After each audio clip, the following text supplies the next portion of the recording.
문이 곧 다 열리며 모든 사람의 매인 것이 다 벗어진지라. 아멘. 자, 오늘 23절에 나와 있는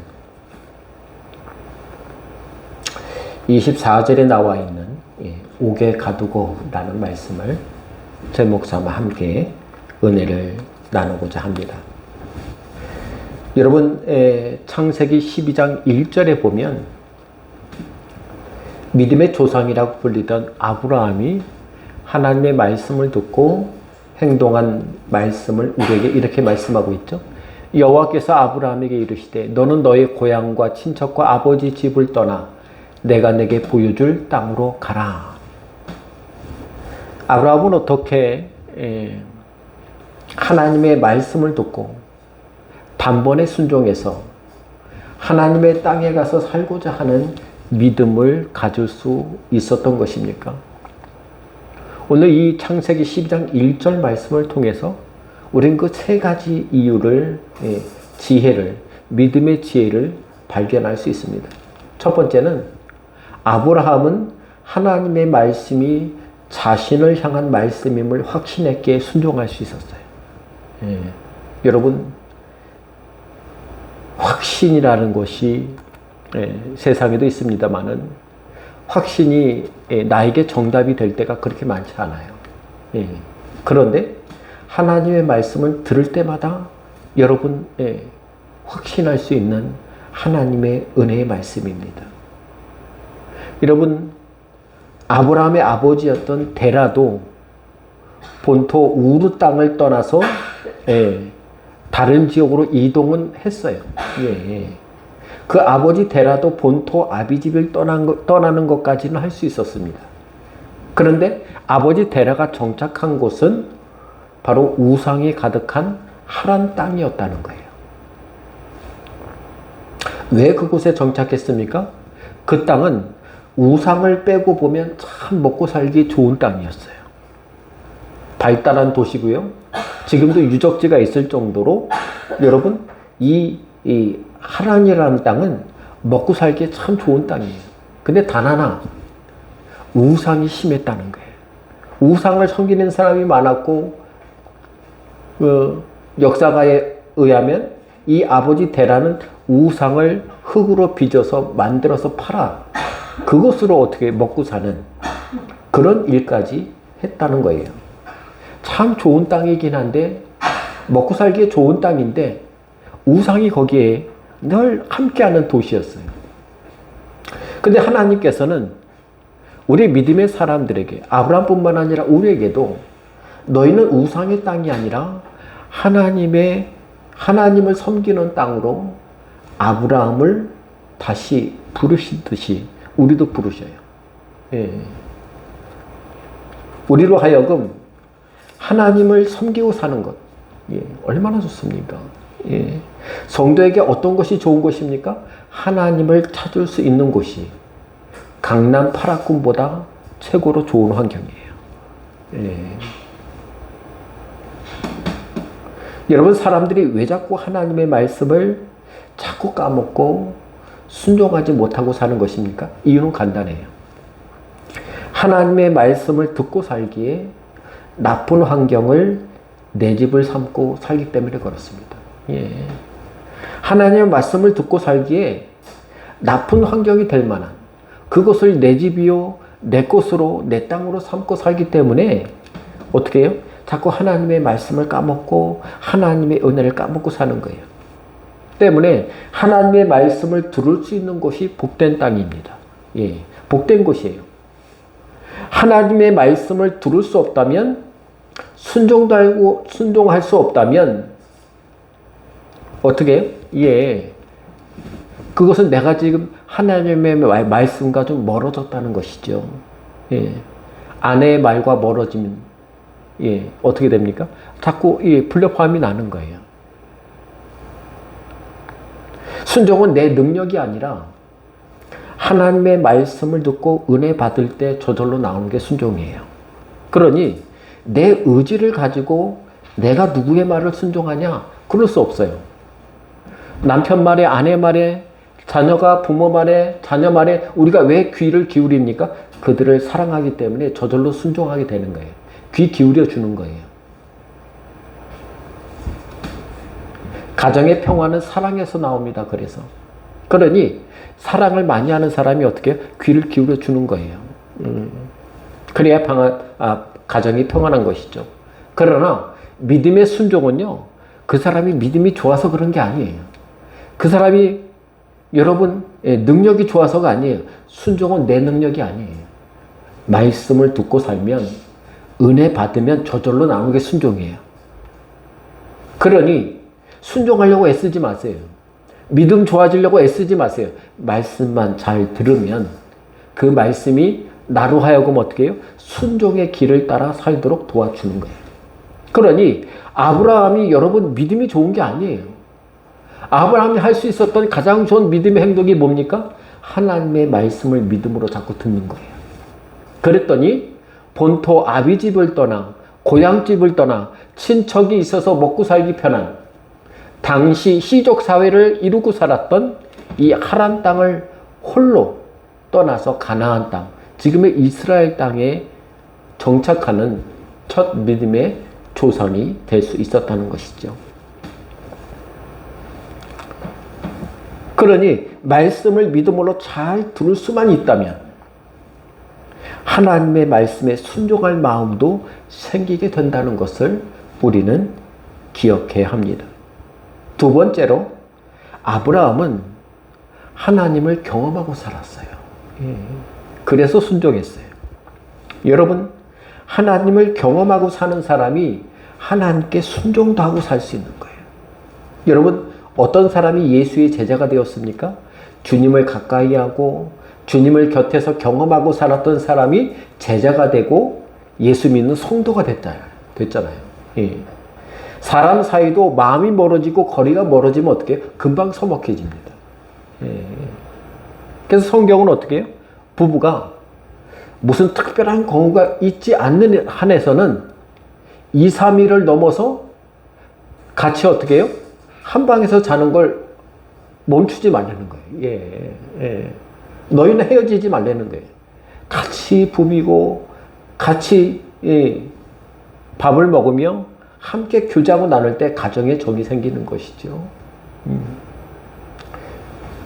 사람 사이도 멀어지면 금방 서먹하게 됩니다. 그러니 주님과 떨어져 살면 어떻게 되겠어요? 말씀과 멀어지면 어떻게 되겠어요? 믿음만 멀어지는 게 아니에요. 기도가 끊어져요. 예. 여러분, 믿음이 왜 없습니까? 기도할 기회를 자꾸 지나서 한 주간을 지나는 거예요. 기도할 기회가 있었음에도 불구하고 기도할 기회를 내 삶에 만들지 못하고 살아갈 때에 여러분, 기도가 끊어지면 믿음도 쉬어져요. 기도가 멀어진 곳에 걱정은 차고 넘칩니다. 근심을 가까이 두고 살게 되는 것이죠. 그러니 우리는 주님과 가까이 살아야 돼요. 그래서 주님을 자꾸 보고 주님과 늘 부딪혀 살아야 합니다. 그래야 성도로 살든 제자로 살든 믿음으로 살아낼 힘이 생기는 거예요. 아브라함은 하나님이 자신에게 무슨 말씀을 하시는지 늘 가까이서 듣고자 했어요. 그것이 아브라함에게 믿음이 되고 은혜가 되는 통로가 되었습니다. 마지막 세 번째로 아브라함은 하나님의 말씀에 자신의 인생과 삶을 걸고 살았어요. 예. 여러분, 사람이 재물에 목숨을 걸면요, 일평생 재물을 어떻게 벌까 궁리하고 사는데 인생을 평생 쓰고 살게 됩니다. 그죠? 예. 죽을 때까지 그렇게 하는 거예요. 운동에 진심인 사람은요, 일주일을 살아도 일주일 내내 어떻게 운동할까를 일부러 고민하고 살아요. 그리고 그것을 즐겁게 고민하는 사람들이 있잖아요. 그러니 우리는 걱정을 목숨 걸고 하고 살아서는 안 돼요. 예. 걱정이 많으면 그게 병도 됩니다. 예. 아무리 부자고 아무리 건강해도 걱정을 가까이 하는 사람은요, 인생이 참 고달픕니다. 예. 높은 자리, 존경받는 자리에 있어도 어떻게 해요? 인생이 참 고달프고 서러워요. 여러분, 나는 무엇에 목숨 걸고 살고 있습니까? 나는 무엇에 진심을 가지고 살아가고 있습니까? 무엇을 하고 사는 것을 나의 사명으로 삼고 살아가고 있습니까? 성경은 우리 믿음의 사람에게 어떻게 살라고 말하고 있습니까? 아브라함은 말씀의 진심이었어요. 하나님이 내게 주신 말씀에 진심으로 대하고 살았어요. 그래서 어디서든 하나님의 말씀이 주시는 은혜를 늘 쫓아 사는 것에 진심인 삶을 살았습니다. 성도 여러분, 구원은 세상에서 착한 일을 많이 해서 받는 게 아니잖아요. 하나님께로부터 은혜로 거저받는 거예요. 나를 위해, 나의 죄를 위해, 나도 모르게 본능적으로 짓고 사는 죄들을 다 없애주시기 위해 나를 위해 십자가에 죽으신 예수 그리스도를 믿기만 하면 구원받는, 하나님으로부터 받는 은혜의 선물이에요. 그래서 구원이에요. 그런 우리가 할 일은 하나님의 말씀을 듣고자 하고 가까이 하고자 하는 마음과 믿음만 있으면 되는 것이에요. 성도가 내게 주신 하나님의 말씀이 무엇인가 듣고자 하고 묵상하고자 하고 순종하고자 하는 곳에 은혜도 임하는 것이에요. 여러분, 내 인생을 내가 아무리 열심히 계산하고 살아도 내 생각대로 사라지지 않는 게 인생이에요. 희한하죠? 여러분, 내 인생이 내 인생대로 되지 않는다면 도대체 인생을 어떻게 살아야 됩니까? 내 계산으로 사는 게 손해라면 여러분, 내가 아무리 잘 계산하고 살아도 삶의 결과물을 보세요. 항상 모자라잖아요. 항상 부족해요. 항상 풍성하지 않아요. 항상 어려워요. 이 얘기는 내가 내 인생을 열심히 계산하는 게 별로 그렇게 큰 이익이 안 된다는 거예요. 그렇다면 나를 이 땅에 보내신, 천지를 창조하신, 나를 창조하시고 이 땅에 보내신 하나님을 향해 순종하고 사는 것이 하나님의 은혜로 풍성히 사는 기회가 된다는 사실을 여러분 기억하시기 바랍니다. 하나님께 순종하고 살면 어떻게 됩니까? 지난주에도 우리가 살펴봤습니다마는 베드로가 어부예요. 베테랑 어부예요. 근데 밤새 그물을 여러 명이 노력해서 내렸다가 걷어도 몇 번을 걷었다가 내렸겠어요. 그죠? 근데 한 마리도 못 잡았어요. 근데 그 똑같은 그물을 가지고 그 이른 아침에 주님께서 베드로에게 와서 주의 말씀을 전하고 그 무리들이 다 듣는 중에 아브라함을 향해서만, 베드로를 향해서만 뭐라고 합니까? 깊은 데로 가서 오른쪽에, 다른 성경에 보니까 오른쪽에 그물을 던져라 라고 했을 때 그 똑같은 그물을 던졌는데 그 그물이 어떻게 해요? 터지도록 물고기를 잡는 역사를 목격하게 되지 않았습니까? 중요한 것은 그 다음이죠. 물고기만 잡은 게 아니라 어떻게 해요? 그것을 보고 주님의 제자가 된 게 베드로예요. 아브라함은 하나님의 약속의 말씀을 믿고 순종했더니 하나님이 주시는 젖과 꿀이 흐르는 땅을 유업으로 받아 사는 첫 번째 믿음의 사람이 되었습니다. 짧은 인생을, 그러니 여러분 어떻게 해요? 내 생각과 내 고집으로 가득 채우고 살지 마세요. 그러면 어떻게 해요? 인생을 아둥바둥 살게 돼요. 내 생각과 고집이 가득한 곳에는 반드시 후회와 염려가 가득하게 됩니다. 그러잖아요. 고린도후서 7장 10절에 보니까 이렇게 말씀하죠. 하나님의 뜻대로 하는 근심은 후회할 것이 없는 구원에 이르게 하는 회개를 이루는 것이요, 세상 근심은 사망을 이루는 것이니라. 근심하다 보니까 어떻게 해요? 나이가 먹었다 그러잖아요. 고생하다 보니까 나도 모르게 여기까지 왔다 그러잖아요. 우리가 하나님의 말씀에 순종하고 살면 그 다음은 주님께서 도와주세요. 그러니 내 인생을 내가 책임지고 살려고 여러분 애쓰지 마세요. 내 인생을 하나님께서 자꾸 만지시고 간섭하시고 도와주시도록 우린 자꾸 내어드려야 돼요. 그 첫 번째가 뭡니까? 하나님을 가까이 하는 거예요. 그리고 하나님을 가까이 할 수 있는 가장 첫 번째 방법은 하나님의 말씀을 가까이 하고 듣는 거예요. 그래야 내 인생에 하나님이 주시는 은혜의 흔적이 넘쳐나게 되는 것이죠. 오늘 본문 23절을 보세요. 많이 친 후에 옥에 가두었다. 이렇게 성경 말씀을 시작하고 있어요. 여러분, 바알과 실라는 지금 앞전 19절부터 쭉 오는 말씀을 통해서 갈수록 최고의 위기로 점점 빠져가고 있음을 성경은 말해주고 있어요. 점점 어려움이 커져요. 점치는 귀신 들린 여종을 주님이 주신 감동대로 은혜대로 기도해서 고쳐주었는데 바알과 실라가 당하는 고통과 근심은 점층법적으로 점점 더 커져요. 처음 시작된 바알과 실라의 어려움은 뭡니까? 멱살을 잡히고 모욕적으로 어떻게 끌려가는 거예요. 이것이 고소로 이어지더니 사람들 앞에 무릎을 꿇리고 어떻게 해요? 옷을 찢고 옷을 벗기는 것으로 끝나는 것이 아니라 어떻게 해요? 조롱하더니 매로치되 많이 치게 했으며 오늘 본문에 이르러서는 재판도 없이 옥에 가두어 버렸다. 성경은 이렇게 말씀해 주고 있어요. 바알과 실라는 다만 믿음으로 복음을 전하고 은혜를 나누고자 했을 뿐인데 세상은 바알과 실라를 다른 시각, 다른 생각으로 판단하고 재판에 넘기게 한 것이죠. 오늘 본문에 나와 있는 이 옥에 가두고라는 말씀을 통해 우리가 함께 은혜를 나누고 전하기를 간절히 바랍니다. 여러분, 성도는요, 은혜의 길을 따라 살아야 돼요. 어떤 길을 피해서요? 망하는 길이 아니라 은혜의 길을 따라 살아야 합니다. 여러분, 세상에는 망하는 길도 있고 은혜의 길이 있잖아요. 망하는 길을 한번 생각해 볼까요? 여러분,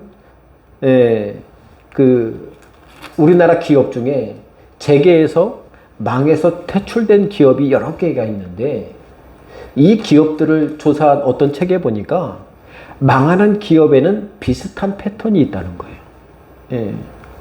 그래서 책을 읽어보니까 가장 먼저 두 기업만 생각해 볼까요?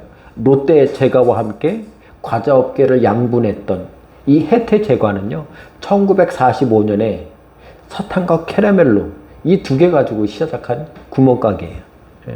근데 그게 여러분 과자의 명가가 됐잖아요. 근데 성장을 거듭하더니 재계 서열 24위에 혜태 제과 그룹으로 자라났어요. 얼마나 대단합니까? 근데 주력 사업인 제과와 음료 부분, 왜 여러분 아는 이 혜태 그룹 산하의 기업들을 기억하십니까? 기억이 안 나요. 그런 게 있었나 그런 거예요. 그 정도로 사업이 안 됐다는 거예요. 주력 산업을 제외하고 뭔 사업을 했냐면 유업을 했고요. 우유도 만들었어요. 혜태. 관광업도 했고요.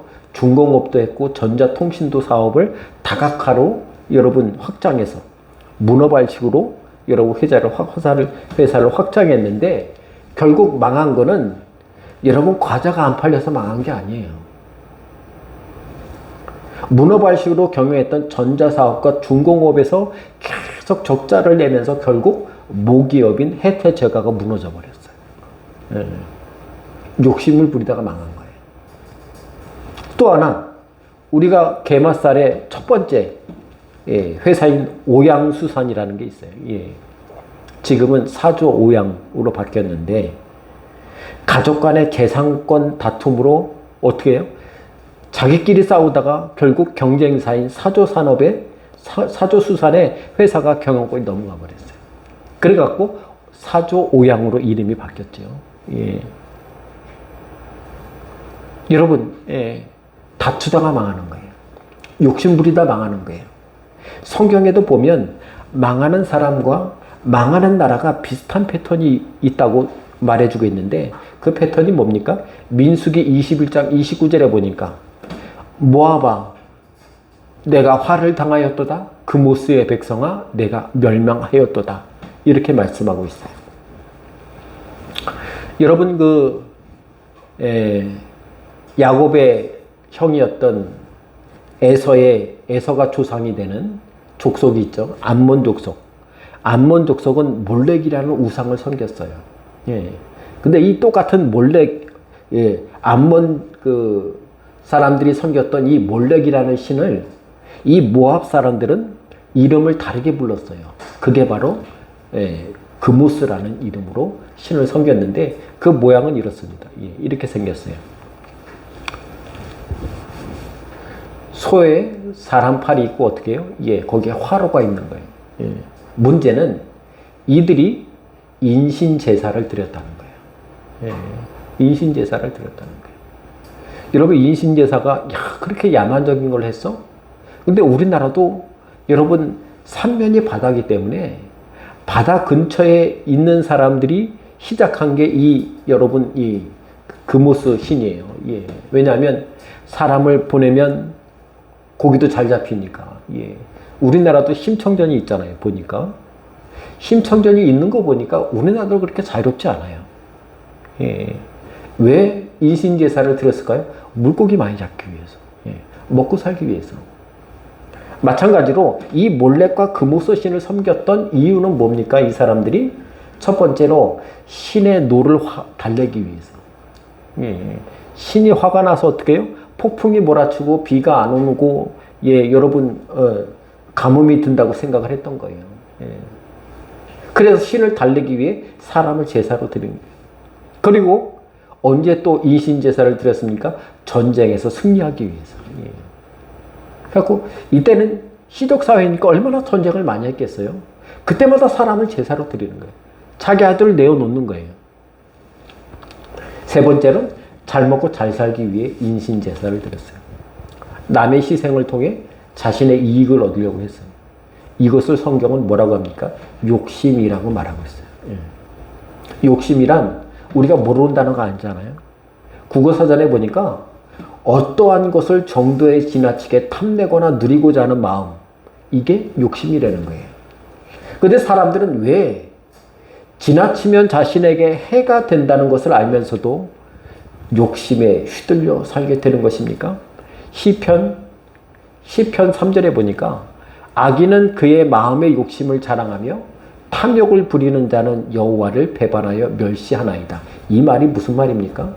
여러분 욕심은 하나님이 주신 마음이 아니라는 거예요.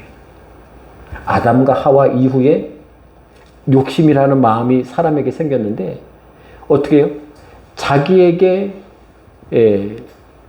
족한데도 불구하고 넘치게 탐내는 것, 이게 욕심이잖아요. 그죠? 욕심은 하나님이 주신 게 아니에요. 하나님을 멀리하고 하나님을 떠나 살도록 사단이 주는 마음이 바로 욕심입니다. 그래서 욕심이 여러분 너무나 많으면 하나님을 섬기는데 굉장히 괴롭습니다. 그래서 욕심이 강하면 남의 것을 탐하는 욕심까지 생겨요. 그게 탐심이에요. 여러분 탐심에 빠지면 어떻게 된다고요? 하나님을 배반하게 된다 그러는 거예요. 하나님을 믿고 사는 것이 별것 아니라고 멸시하는 사람이 된다는 거예요. 그러니 욕심이 나쁜 거예요. 하나님을 믿고 사는 것이 별것 아니라고 생각하게 만드는 사람, 그런 생각하는 사람이 세상에 얼마나 많습니까? 그러니 어떤 것이 욕심이고 탐심이라고 정의할 수 있습니까? 하나님과 나 사이를 멀어지게 하는 게 바로 욕심이고 탐욕이에요. 그래서 안 좋다는 거예요. 잠언서 28장 25절에 보니까 욕심이 많은 자는 어떻게 해요? 다툼을 일으킨다는 거예요. 여호와를 의지하는 자는 풍족하게 된다고 말하는데 욕심이 많은 자는 결코 어떻게 해요? 하나님의 풍족이 아니라 늘 다툼을 일으켜요. 세상에 다툼이 많은 이유가 뭡니까? 욕심이 많아서 그래요. 욕심이 절대 우리를 풍족하게 하지 못합니다. 문제는 여호와를 의지하고 사는 믿음의 사람만이 우리를 풍족하게 함을 경험하게 된다는 거예요. 그러니 우리 믿음의 사람은 어떻게 살아야겠습니까? 야고보서 1장 22절에 보니까 그러므로 모든 더러운 것과 넘치는 악을 내어버리고 너희 영혼을 능히 구원할 바 마음에 심어진 말씀을 온유함으로 받으라 이렇게 말씀하고 있어요. 주의 말씀과 복음이 우리의 영혼을 살린다는 것이죠. 그러니 우리는 예배 드리는 것을 사모해야 합니다. 말씀을 듣는 것에 좀 열심을 가져야 돼요. 오늘 말씀에서 바울과 실라는 본인들이 원하지 않았던 핍박과 어려움을 당했습니다. 얼마나 억울해요. 예. 근데 고생하고 낙심할 때를 만나자 지금껏 말 한마디 하지 않던 바울과 실라가 침묵을 지키던 그들이 감옥에 들어가기 전 끌려가고 옷 벗기는 수치를 당하고 맞대 많이 맞은 뒤에 옥에 가두어졌을 때 그들은 어떻게 해요? 즉시 그곳에서 기도하고 찬송하며 주님을 찾고 만났어요. 네. 그것이 믿음의 기회가 되고 하나님의 은혜의 통로가 되어서 하나님의 역사를 일으키는 시발점이 되었다고 오늘 성경은 가르쳐주고 있습니다. 사랑하는 성도 여러분, 망하는 길은 다른 게 아니에요. 하나님을 떠나 사는 방법은 쉽습니다. 하나님의 말씀을 듣지 않으면 아무리 믿음이 좋아도 금방 떠나게 돼요. 오래가지 않아요. 또 믿음은요, 부인이 잘 믿는다고 남편이 잘 믿는 게 아니에요. 믿음은 각 사람이 믿음이 있는 거예요. 내 믿음 때문에 자녀가 믿음이 좋아집니까? 아니에요. 통로는 될 수 있을지언정 자녀까지 여러분 강력하게 어떻게 할 수는 없는 거예요. 그래서 어떻게 해요? 여러분 어떻게 해요? 나를 위해서만 기도하지 말고 남을 위해서도 기도할 줄 알아야 돼요. 성도에게 말씀이 없으면 여러분 금방 주의 은혜도 잃어버리고 믿음도 잊어버리게 되는 거예요. 그것이 영원히 망하는 길이고 불쌍한 인생이 되는 길이 되는 것이죠. 욕심과 탐욕에 빠지는 지름길이 되기도 합니다. 망하는 길에 반대가 되는 것은 여러분 부자가 되는 게 아니에요. 성공하는 거 아니에요. 하나님과 가까이 하는 것이 은혜의 길입니다. 그게 망하는 길의 반대인 거죠. 하나님을 가까이 하는 게 은혜의 길이고 하나님의 말씀을 빨리 듣고 순종하는 것이 우리에게 여러분 어떻게 해요? 망한 길의 반대, 은혜의 길로 살아가는 비결인 것이죠. 성도는 하나님이 주시는 은혜를 받고 살아야 됩니다. 그리고 하나님이 주시는 은혜를 대충 받지 마세요. 제대로 받고 살아야 됩니다. 은혜는 예수를 믿다가 어느 날 예배 드리다가 한번 예수 믿게 되면 그걸로 끝나는 게 아니에요. 하나님의 은혜를 제대로 받아야 예수가 나의 구주되심이 믿어져요.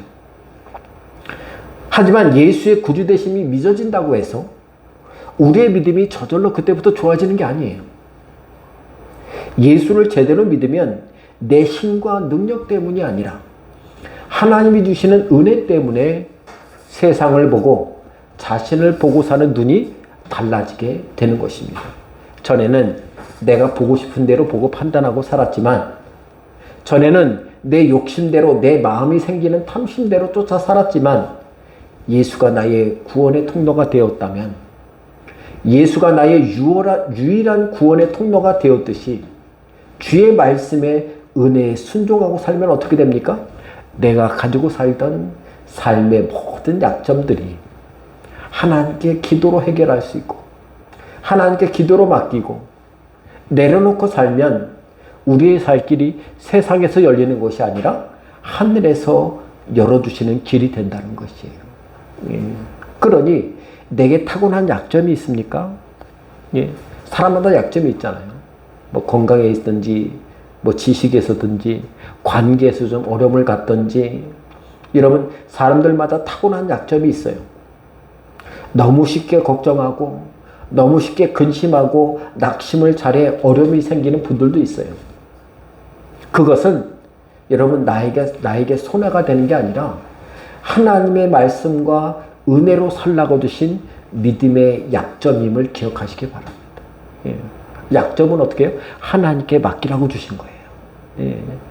내 스스로 해결할 수 없기 때문에 하나님께 맡기라고 약점을 주신 거예요. 내게 부족한 것이 있습니까? 그 부족함은 하나님께 구해서 해결하고 살라고 하나님께 주신 약점이에요.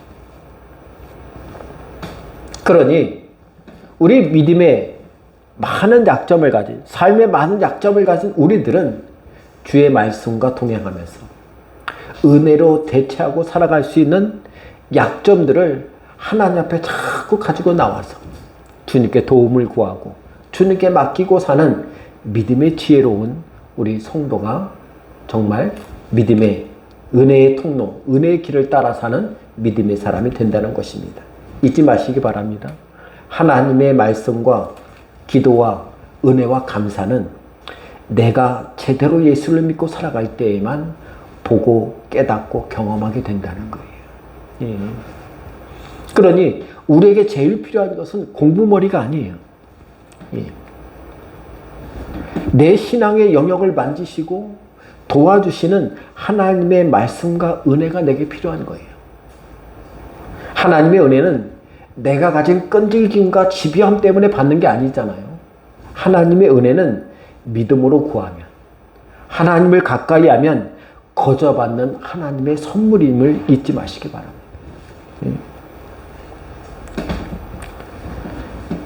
사방이 망하는 길이라도 우리가 믿음으로, 기도로 주님을 붙잡고 살아갈 때에 주님께서는 어디서든지 은혜의 길을 만나고 살아가도록 우리를 인도해 주신다는 사실을 여러분 기억하시기 바랍니다. 그러니 여러분, 우리 성도들은 어떻게 해요? 은혜로 살아야 돼요. 예. 은혜로 살아야 돼요. 어디서든지 은혜로 살아야 돼요. 오늘 본문 보세요. 23절에 보니까 언제 바울과 실라가 뜨겁게 기도하고 찬송하며 여러분 하나님의 은혜를 구하고 만났습니까? 옥에 가두어졌을 때, 최악의 환경에서 최고의 은혜를 받은 게 바울과 실라예요. 여러분, 우리가 언제 기도했습니까? 사도 바울과 실라가 옥에 가두어졌을 때 기도하고 찬송했듯이 우리가 어려움을 당했을 때가 바로 최고의 기도의 기회예요. 하나님께 은혜를 구할 기회예요. 이런 바울과 실라는 오늘 본문에 즉시 옥에 가두어졌다고 그랬어요. 재판도 안 받았어요. 전후 사정도 안 들어보고 감옥에 갇힌 거예요. 이 상황을 보면 누가 보아도 좋지 않아요. 환경이. 목사인 제가 보아도 두 사람의 처지가 그렇게 썩 마음이 좋지 않습니다. 왜냐하면 바울과 실라는 그런 대접을 받아서는 안 되는, 우리 믿음의 사람들에게 있어서는 귀중한 예수의 제자고 믿음의 일꾼이었어요. 그런데 가장 어려운 현실에 처했던 바울과 실라의 대처 모습을 보면 우리의 생각과 믿음이 참 작다는 것을 깨닫게 됩니다. 우리 생각에는 억울하게 감옥에 가두어져서 얼마나 마음이 좋지 않을까 이런 생각을 하게 되는데, 우리의 생각과는 다르게 오늘 말씀을 보면 바울과 실라는 옥에 가두어졌음에도 불구하고 어떻게 해요? 참 해맑아요. 말씀을 보면 낙심했다, 근심했다 이런 얘기가 없잖아요. 참 해맑아요. 심지어 오늘 본문에 나와 있는 옥에 가두고라는 말씀 중에 이 가두다라는 단어의 원어의 뜻을 보면 내던져지다, 버려지다 이런 뜻이에요. 사람들로부터 버려졌어요. 버림받았어요. 던져졌어요. 물건도 아닌데 던져졌어요. 감옥에 갖다 던져버렸어요. 감옥에 버리듯이 가둬버렸어요. 그리고 저들이 점치는 귀신 들린 여종의 주인이었던 로마 시민권을 가진 네노라는 이 사람들이 바울과 실라를 감옥에 내던진 이유가 뭡니까? 너희들이 내 비즈니스를 방해했으니 감옥에 들어가 콩밥이라도 먹어라. 고생 한번 해보라는 심보가 그 안에 있었어요.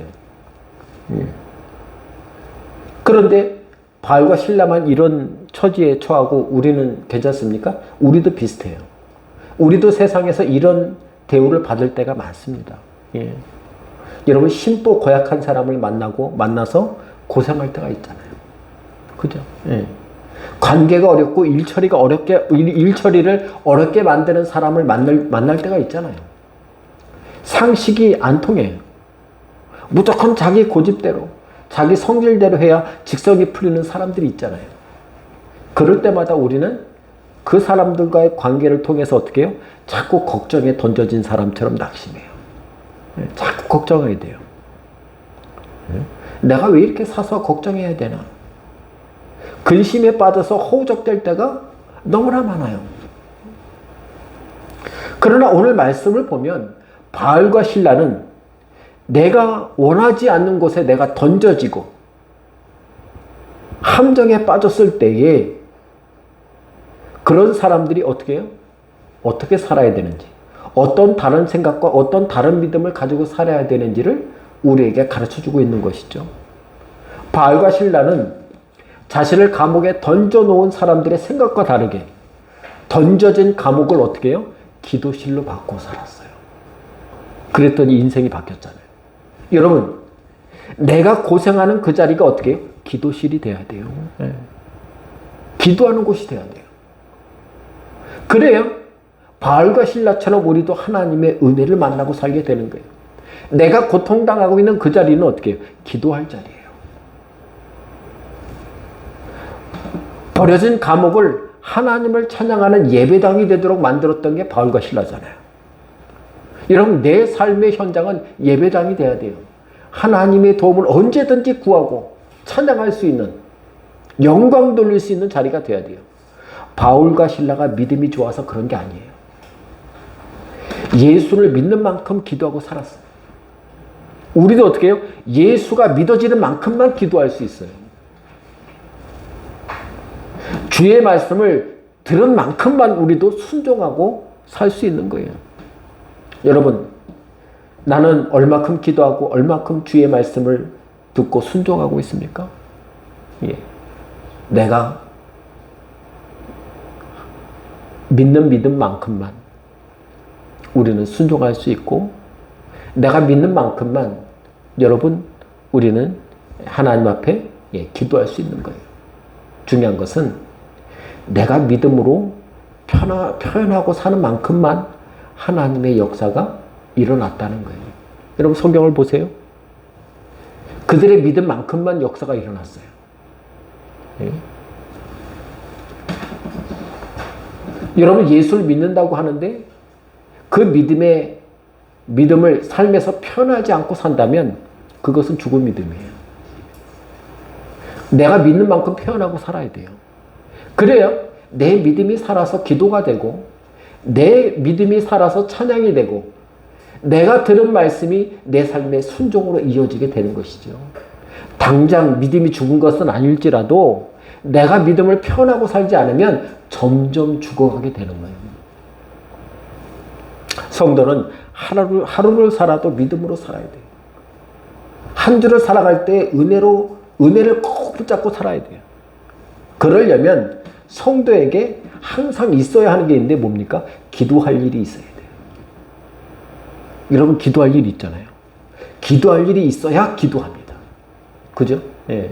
하나님께서 내게 걱정을 주신 이유는 뭡니까? 기도라고 주신 거예요. 예. 성경에는 시험이 두 가지인데, 하나는 사단이 주는 시험, 그죠? 창세기 3장에 나오는 아담과 하와를 유혹했던 사단이 주는 시험을 뭐라고 하냐면 영어로 temptation, 사람을 유혹하고 막 미혹하고 할 때 쓰는 거잖아요. 근데 하나님께서 믿음의 사람을 시험할 때는 어떻게 해요? 성경에 테스트라고 했어요. 너가 하나님의 은혜를 받을만 하는가 테스트하는 거예요. 우리는 어떻게 해요? 세상에 시험받아서 유혹받는 것이 아니라 하나님의 테스트, 은혜 받을 만한가. 예. 축복을 해줘도 그 축복이 그 사람에게 여러분 잘못될 수가 있잖아요. 그지? 돈 많은 게 독이 되는 사람들이 있잖아요. 예. 그러니 성도는 어떻게 해요? 기도할 일이 항상 있어요. 예. 기도할 일이 있어야 우리가 기도하게 된다니까요. 말씀을 들으면 자꾸 우리는 묵상할 일을 만들어야 돼요. 그래야 말씀이 생각이 나요. 그래서 우리가 하루 3분이라도 제가 보내드리는 문자를 읽고 묵상하는 것, 여러분 별것 아니에요. 별것 아닌데 그렇게 하루에 3분씩 내 삶에 묻어난 묵상이 내 삶에 어떻게 해요? 기도의 끈이 되고 통로가 되고 지름길이 되는 거예요. 은혜 받은 것으로 끝나지 않고 받은 은혜를 쓸 일을 우리가 자꾸 만들어야 돼요. 그래야 믿음이 자랍니다. 믿음이 커지는 거예요. 은혜가 커지는 거예요. 나를 위해서 기도하고 살아야 하지만은 남을 위해서도 어떻게 기도할 일을 자꾸 만들어야 돼요. 그래야 일상에서 누구의 도움보다도 주의 도움을 받고 살게 된다는 것이죠. 나를 위해 기도하면 나만 바뀌지만은 남을 위해 기도하면 어떻게 해요? 관계가 바뀌어져요. 관계 속에 은혜가 임해요. 예. 그러니까 나보다 남을 위해 더 기도해야 돼요. 그래야 내 삶의 저변이 하나님의 은혜 가운데 있는 거예요. 이것이 날마다 우리의 삶 속에 일어나야 할 믿음의 일인 것이죠. 여러분, 세상은 자꾸 우리에게 근심과 걱정과 어려움을 주면서 어떻게 하면 괴롭게 사는지를 자꾸 언제 힘이 드는지 자꾸 실험해요. 예. 실험실에서 과학의 실험을 하듯이 이리저리 시험해서 내 약점이 무엇인가를 자꾸 집요하게 자꾸 찔러봐요. 예. 아픈 곳을 자꾸 찔러요. 괴로운 것을 자꾸 여러분 어떻게 해요? 긁어요. 부스럼을 만들어요. 세상에서 내가 해결하지 못하는 약점이 생기면 세상과 사단은 그걸 얼마나 집요하게 공격하는지 몰라요. 그럴 때 우리는 어떻게 해야 됩니까? 오늘 말씀에서 바울과 실라는 그 해결책을 우리에게 가르쳐 주는데 세상이 주고 사람들이 주는 모든 근심과 걱정과 어려움들을 너희는 믿음으로 주께 가지고 나와 기도로 맡기고 내려놓음으로 하나님께서 어떻게 해결해 주시는지 너희는 오히려 하나님을 실험하고 살아라. 이렇게 말하고 있잖아요. 세상을 형과 아버지를 속여서라도 복을 받아 살겠다던 야곱이 있잖아요. 그죠? 아브라함의 아들, 이삭의 아들 야곱이잖아요. 예. 믿음의 3대째, 세 번째. 근데 믿음이 제일 현찮아. 예. 그는 어떻게 해서든지 복을 받으려고 형과 아버지를 속여서라도 어떻게 해요? 복을 받는 것에 서슴지 않았어요. 행동하는 것에 서슴지 않았어요. 형과 아버지를 속이고 사는 것을 서슴지 않고 살았더니 어떤 사람을 만났습니까? 자신보다 더 독한 장인 라반을 만났잖아요. 예. 라반은 어떤 사람입니까? 형과 아버지를 속이고도 남았던 이 야곱은 기꺼이 사위까지도 속이는 라반을 만나면서 어려움을 겪어요. 야곱은 장인 라반의 속임수에 넘어가 그의 가장 젊었던 시절 20년을 젊은 시절을 몽땅 뺏겨버렸어요. 그 20년의 젊은 시절을 야곱은 어떻게 뺏겼습니까? 처음 시작은 좋았어요. 왜냐하면 창세기 29장 18절에 보니까 야곱이 라헬을 더 사랑함으로 대답하되 내가 외삼촌의 작은 딸 라헬을 위하여 외삼촌에게 7년을 섬기리이다.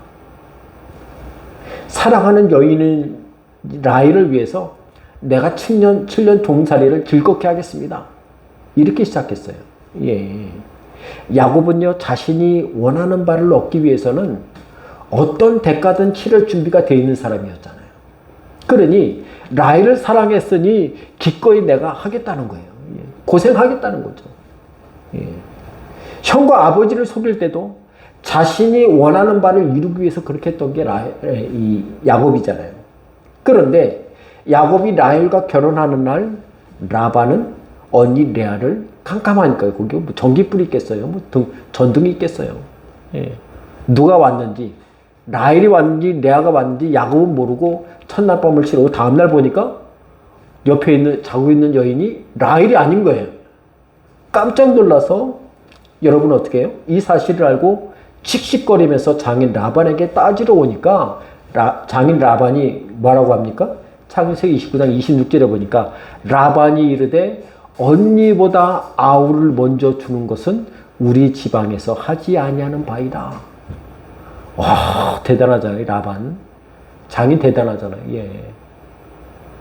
야곱이 할 말이 없는 거예요. 자기 꾀에 자기가 넘어간 거예요. 예.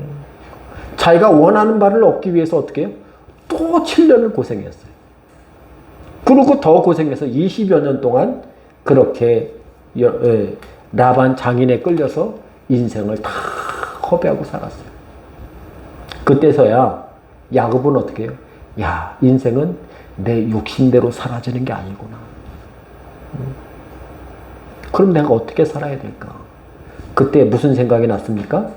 베델에서 돌베개 지고 살 때 하나님께서 말씀하신 내가 돌아와 이 땅에서 살게 되리라. 그 말씀이 기억이 났어요. 그때부터 야곱이 믿음의 인생이 시작되는 거예요.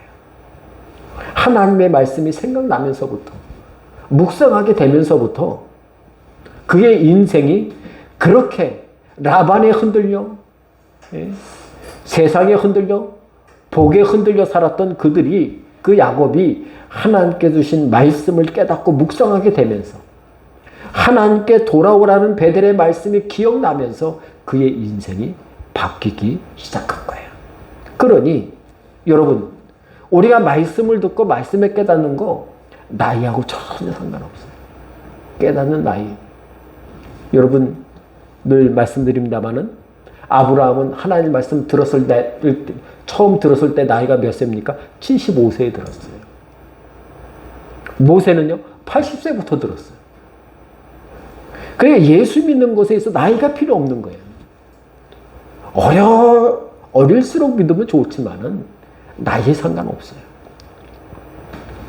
우리도 내 삶의 어려움을 만나고 근심거리를 만나게 될 때에 하나님께서 내게 하신 말씀을 생각할 줄 알아야 돼요. 하나님이 내게 뭐라고 말씀하셨을까? 그리고 그 말씀이 생각나거든 어떻게 해요? 예수 이름으로 기도해야 돼요.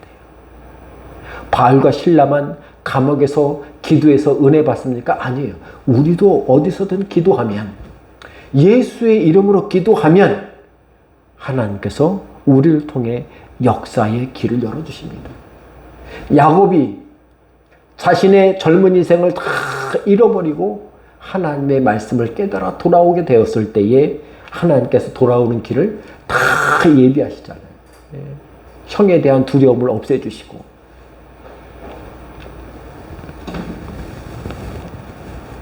우리의 삶의 현장에도 하나님의 말씀이 야곱과 같이 늘 생각나고 깨달아지길 바랍니다. 또한 바울과 실라처럼 감옥에 던져져도 기도와 찬송이 절로 나오고 하나님께 간절히 기도했더니 하나님께서 옥문을 여시고 옥문만 여셨습니까? 빌립보의 복음의 문을 활짝 열어서 교회가 생기게 했잖아요. 사랑하는 성도 여러분, 믿음의 늦은 때는 없어요. 지금부터 예수 믿고 지금부터 기도하고 지금부터 찬양하고 지금부터 주님과 동행하고 살아도 충분히 하나님께서 축복하십니다.